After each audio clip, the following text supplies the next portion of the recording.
बच्चों, नीट 2025 की तैयारी आपको कैसे करनी है, इस वीडियो में हम वही डिस्कस करेंगे। तो सबसे पहले देखो, नीट 2024 हो चुका है। काफी बच्चे होंगे जो उसमें अच्छा स्कोर कर रहे होंगे और उनका सिलेक्शन भी हो जाएगा, अच्छी गवर्नमेंट कॉलेज की उनको सीट भी मिल जाएगी। ठीक है। कुछ बच्चे जो एकदम बॉर्डर लाइन पर हैं या फिर वो डिसाइड कर चुके हैं कि उनको एक साल और ड्रॉप लेना है और नीट 2025 की तैयारी करनी है, तो ये वीडियो बस उन बच्चों के लिए है कि अब नीट 2025 की उनको जो तैयारी करनी है उसके लिए उनका क्या रोड मैप होना चाहिए। कि तो अब हम बात करते हैं नीट 2025 की जो जर्नी है वो आपको कैसे चलनी है। देखो, सबसे पहले नीट 2024 में देखो, जिन बच्चों के लिए नीट 2025 फर्स्ट अटेम्प्ट है तो उनको तो कोई मिस्टेक एनालाइज नहीं करनी है। ठीक है। लेकिन जिनके लिए ये एक अटेम्प्ट वो दे चुके हैं और ड्रॉप ले रहे हैं, तो ड्रॉपर बच्चों को नीट 2024 में क्या क्या गलतियां हुई, किस वजह से सिलेक्शन नहीं हुआ, क्या कमी रह गई, कहाँ मार्क्स कम आए, कहाँ कहाँ पे आपके मार्क्स कट गए, क्या क्या आपने गलतियां करी, वो सब एक दिन बैठो और अच्छे से एनालाइज करो, उनको नोट डाउन कर लो, क्योंकि वो गलती अब 2025 के पेपर में रिपीट नहीं होनी चाहिए। ठीक है।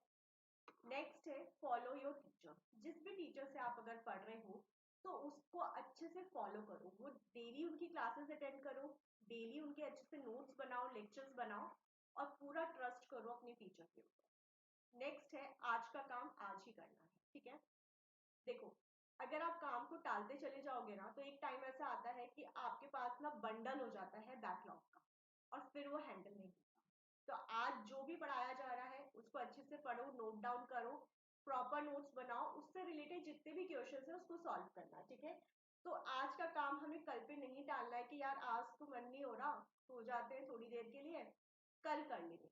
पर कल तो दूसरा लेक्चर आ जाएगा, आपको कल का भी काम करना पड़ेगा, फिर वो आज का काम फिर क्या हो जाएगा, कल पे टल जाएगा, फिर कल का काम परसों पे, और ऐसे हमारा एक बहुत बड़ा सा बैकलॉग तैयार हो जाता है। ठीक है। तो बच्चों, हमें एक चीज आप गांठ बांध लो, कोई ज्यादा टाइम नहीं लगता। ठीक है। डेली के नोट्स डेली ही बनाने हैं, डेली जो भी पढ़ाया जाता है, जितना भी पढ़ाया जा रहा है उससे रिलेटेड जितने भी क्वेश्चंस आपके पास अवेलेबल है वो आज के आज ही सॉल्व करने हैं। तो ये आपका एक साल तक बिल्कुल प्रॉपर ये आपका नियम होना चाहिए। एक बात याद रख लेना, ये एक साल ना आपका लाइफ डिफाइन करने वाला है। या तो आप डिसिप्लिन के साथ आगे बढ़ो और सिलेक्शन करके ये प्रूव कर दो कि आप सही थे ड्रॉप लेने के लिए, या फिर अगर आप वही रिपीट करोगे मिस्टेक्स जो आपने 2024 में की थी तो फिर एक साल और बर्बाद करने का कोई मतलब नहीं है आपके लिए। ठीक है। तो ये चीज बिल्कुल आपको एकदम डिसिप्लिन के साथ करनी है कि आज जो भी पढ़ाया जाता है उसको आज के आज ही आपको अपने प्रॉपर नोट्स बनाने हैं, उससे रिलेटेड सारे क्वेश्चंस को सॉल्व करना है। ठीक है। चलो, अब देखो, किसी भी एग्जाम में, ये सिर्फ नीट की बात नहीं है, अगर आप जेई के लिए भी तैयारी कर रहे हो ना या और किसी भी एग्जाम के लिए तैयारी कर रहे हो, तो कौन कौन से फैक्टर्स हैं जो आपके सिलेक्शन को अफेक्ट करते हैं। तो देखो, टीचर का जो रोल होता है सिलेक्शन में वो सिर्फ 30% ही होता है। मैं आपको पढ़ा रही हूँ या कोई भी टीचर जिससे आप पढ़ते हो, आपने कोई कोचिंग अटेंड कर रखी है, वो टीचर आपको पढ़ा रहे हैं ना, तो उनका रोल आपके सिलेक्शन में सिर्फ 30% है, क्योंकि उनका काम है आपको कोई भी टॉपिक या सब्जेक्ट को समझाना। ठीक है। 50% रोल है स्टूडेंट का। टीचर ने अपनी तरफ से 100% दिया और आपको वो टॉपिक समझाया। ठीक है। 50% रोल होता है स्टूडेंट का कि वो कितने डिसिप्लिन के साथ अपनी क्लासेस को अटेंड करता है। अगर वो प्रॉपर डिसिप्लिन होकर, कॉन्सेंट्रेट होकर अपनी पढ़ाई करता है ना, तो फिर उसके सिलेक्शन को कोई नहीं रोक सकता। तो 50% रोल होता है बच्चों आपका खुद का, कि आप कितने डिसिप्लिन हो अपने एग्जाम को लेकर। ठीक है। और 20% रोल होता है आपका प्रैक्टिस। प्रैक्टिस का क्या मतलब है, देखो, टीचर ने पढ़ा दिया, स्टूडेंट ने पढ़ लिया, आपको सब आता है, फिजिक्स में आपको जो पूछो वो आप बता सकते हो, ये मतलब आप मास्टर हो चुके हो फिजिक्स के, है ना। लेकिन आपने प्रैक्टिस की ही नहीं है, आपको पता ही नहीं है कि आपको 3 घंटे में पेपर खत्म करना है, लेकिन आपको आइडिया ही नहीं है, मतलब आपको हैबिट ही नहीं है 3 घंटे में पेपर खत्म करने की। आपको पता है C is equals to A plus B होता है। ठीक है। ए की वैल्यू है 2, बी की वैल्यू है 3, इन दोनों का ऐड करके 5 आ जाता है। लेकिन ये एडिशन, ये फॉर्मूला आपको सॉल्व करना तो आता है, लेकिन with in time limit solve करना नहीं आता। अगर आप with in time limit solve नहीं कर पा रहे हो तो फिर आप एग्जाम कैसे क्रैक कर पाओगे। इसलिए 20% रोल आपका प्रैक्टिस का भी होता है कि आपने क्वेश्चंस को सॉल्व करने की कितनी प्रैक्टिस कर रखी है। देखो, हमें सब कुछ आ रहा है लेकिन हमने प्रैक्टिस नहीं करी। हमें क्वेश्चन का फॉर्मूला आता है, फॉर्मूले में वैल्यूज पुट करनी आती है, उसको सॉल्व भी करना आता है, लेकिन हम उस क्वेश्चन को जो 1 मिनट में सॉल्व हो सकता है हम उसको 15 मिनट लगा देते हैं। तो क्या मेरा सिलेक्शन हो पाएगा? नहीं हो पाएगा, है ना। तो इसलिए 20% रूल होता है आपकी प्रैक्टिस। अब देखो, अब आपको जो जर्नी स्टार्ट करनी है नीट 2025 के लिए, वो कैसे स्टार्ट करनी है। स्टडी, आपकी क्लासेस होती हैं, चाहे आप ऑफलाइन क्लासेस अटेंड कर रहे हो या कहीं ऑनलाइन क्लासेस अटेंड कर रहे हो, जहां भी आपने एनरोलमेंट कर रखा है वहां की क्लासेस को आपको रेगुलरली अटेंड करना है। कभी भी ऐसा नहीं होना चाहिए कि आपका मन नहीं है तो आपने क्लास छोड़ दी, ठीक है।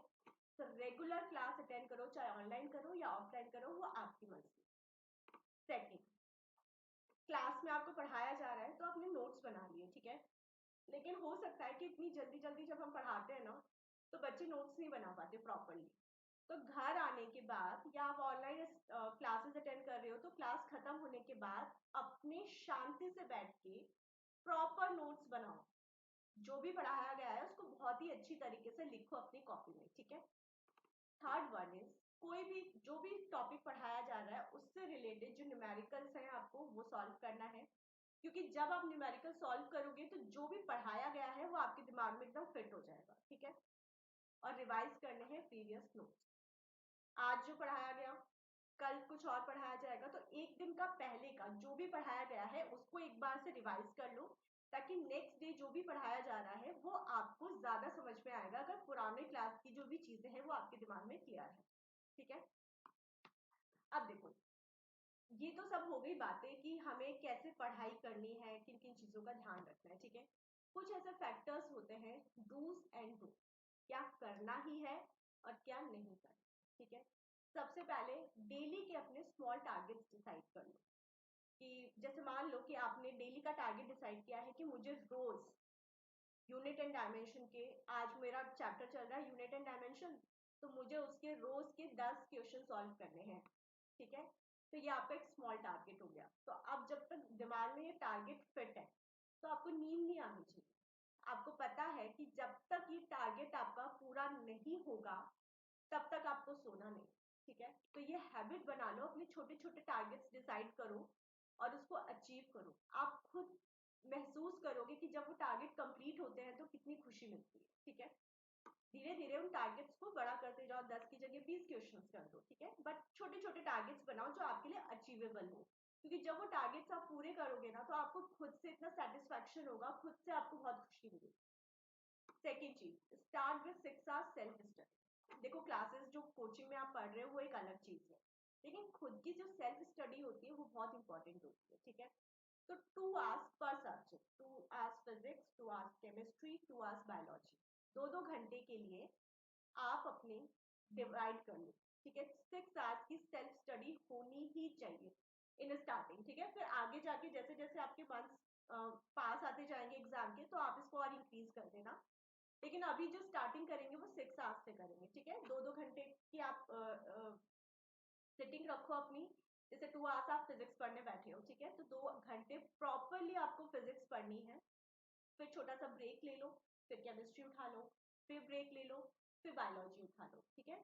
तो 2 घंटे जब आप पढ़ रहे हो तो उसमें आपके नोट्स मेकिंग भी आ जाते हैं, आपका फॉर्मूला रिविजन भी हो जाता है और उसमें आपके न्यूमेरिकल्स की प्रैक्टिस भी हो जाती है, ठीक है। वो सब कुछ मिला मिलू के आपके 2 घंटे की एक सब्जेक्ट की स्टडी होनी चाहिए। Third one is formula notebook practice. देखो, फॉर्मूले ही इंपॉर्टेंट है आपके फिजिक्स में, ठीक है। क्वेश्चन ही पूछे जाते हैं वो भी डायरेक्टली फॉर्मूला बेस्ड आते हैं, ठीक है। फॉर्मूला बेस्ड भी ऐसे आते हैं, जैसे मैंने आपको बोल दिया कि F इज इक्वल्स टू है के Q1 Q2 upon r square, ये फॉर्मूला है, ये याद रखना है आपको। अब वैल्यूज दे दी मैंने Q1 की, Q2 की और R की, फोर्स कैलकुलेट करना है। तो करना क्या है आपको, फॉर्मूला अगर याद होगा तो बस वैल्यूज पुट करके कैलकुलेशन ही तो करनी है। और ऐसे ही क्वेश्चन आते हैं आपके फिजिक्स में, कोई बहुत दिमाग लगाने वाले बहुत ही अजीबोगरीब क्वेश्चन नहीं आते, बिल्कुल फॉर्मूला बेस्ड कि A C is equal to A plus B, A की वैल्यू दे दी, बी की वैल्यू दे दी, दोनों को जोड़ के बता दो कितना हो। ऐसे फॉर्मूला बेस्ड आते हैं। कहाँ पेन आता है? पेन आता है कैलकुलेशन। तो अगर आपको फॉर्मूला, सबसे इंपॉर्टेंट तो फॉर्मूला, अगर फॉर्मूला याद नहीं होगा तो आप कैसे कैलकुलेशन करोगे? ठीक है, तो हर एक सेपरेट आपकी नोटबुक होनी चाहिए जिसमें आप हर चैप्टर के फॉर्मूले लिखो। ठीक है, देखो नोट्स अलग है, ये फॉर्मूला नोटबुक अलग है। नोट्स तो पूरे चैप्टर के बनाने ही है आपको, फॉर्मूला नोटबुक एक अलग बनानी है। ठीक है, तो फॉर्मूला अगर आपको याद होगा तभी आप उस क्वेश्चन को सॉल्व कर पाओगे। वैल्यूज रख के कैलकुलेशन करना एक अनदर थी, वो तो आप जब प्रैक्टिस करोगे, जितने नंबर ऑफ क्वेश्चंस को सॉल्व करोगे तो अपने आप ही आ जाता है क्योंकि कि आपको कैसे सॉल्व करना। ठीक है, अब क्या क्या चीजें आपको नहीं करनी, सबसे इंपॉर्टेंट है जब पढ़ने बैठो सोशल मीडिया को आपको बिल्कुल साइड में रखना है।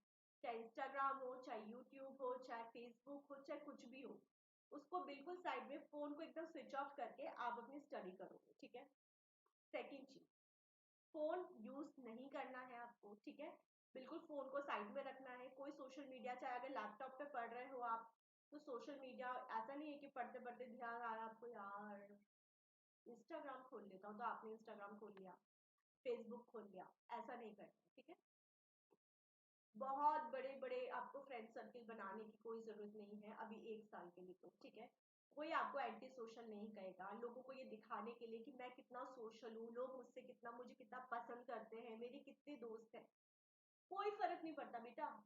1 साल अगर आप अपने कमरे में बंद करके बिना किसी दोस्त को बनाए पढ़ाई कर रहे हो, और जिस दिन आपका सिलेक्शन होगा ना 10 लोग आएंगे आपसे दोस्ती कर, तो 1 साल के लिए आप भूल जाओ दोस्ती यारी सब कुछ, सिर्फ किताबें ही आपकी दोस्त होनी चाहिए।